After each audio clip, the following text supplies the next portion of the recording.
La conjugaison des verbes au présent de l'indicatif en italien. Avant de commencer cette vidéo, il faut bien faire la différence entre l'infinitif d'un verbe. Ce sont les formes comme parler, chanter, mettre en français. Et sa forme conjuguée, c'est-à-dire liée à une personne, comme je parle, nous chantons, vous mettez, etc. C'est compris maintenant? Alors on peut y aller. Voici quelques verbes à l'infinitif en italien. Parlare, scrivere, partire, cantare, mettere, dormire. On distingue les verbes par leur terminaison, les verbes en are, les verbes en ere et les verbes en ire. Ces terminaisons correspondent aux trois groupes de verbes en italien. Le groupe qui contient le plus de verbes est le premier, celui des verbes en are.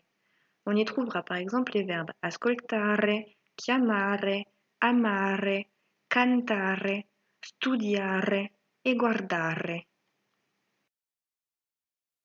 Nous allons maintenant voir comment se conjuguent les verbes du premier groupe. Pour cela, nous allons nous appuyer sur une phrase. Parlare inglese, parler anglais. Voici les pronoms personnels sujets. Je vous rappelle que l'on ne les utilise que pour insister sur le sujet ou lorsqu'il peut y avoir confusion. Il ne faut donc pas les utiliser systématiquement. Pour conjuguer un verbe du premier groupe, on prend son infinitif et on enlève are. On ajoute ensuite la terminaison qui correspond au sujet, ce qui nous donne parlo inglese, parli inglese, parla inglese, parliamo inglese, parlate inglese et parlano inglese. Nous avons donc formé les phrases je parle anglais, tu parles anglais, il ou elle parle anglais, nous parlons anglais, vous parlez anglais et il ou elle parle anglais. Évidemment, ces conjugaisons s'utilisent de la même façon avec des sujets concrets. Donc pour dire ma mère parle anglais, je dirais mia madre parla inglese, car ça correspond à elle parle anglais. Passons maintenant au verbe du deuxième groupe, avec la phrase scrivere una storia, écrire une histoire. Comme pour les verbes du premier groupe, on va garder le radical et on va ajouter les terminaisons. Ce qui nous donne scrivo, scrivi, scrive, scriviamo, scrivete et scrivono. Les verbes du troisième groupe sont les verbes en ire et on va prendre l'exemple de la phrase dormire presto, dormir tôt.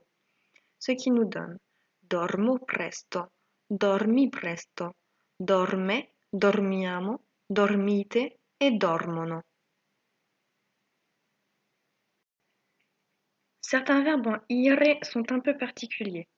Prenons l'exemple du verbe capire avec la phrase capire la lezione, comprendre la leçon. Comme pour les autres conjugaisons, on garde le radical du verbe, donc ici cap.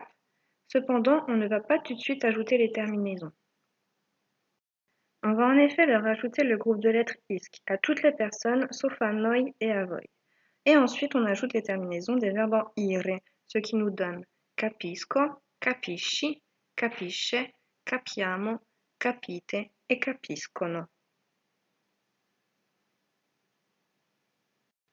Cette conjugaison particulière ne concerne pas beaucoup de verbes. En voici 4. Finire, preferire, subire et distribuire. Pour résumer, il y a 3 personnes pour lesquelles la terminaison ne change pas selon le groupe du verbe. À io, ce sera toujours un o. À tu, ce sera toujours un i. Et à noi, ce sera toujours iamo.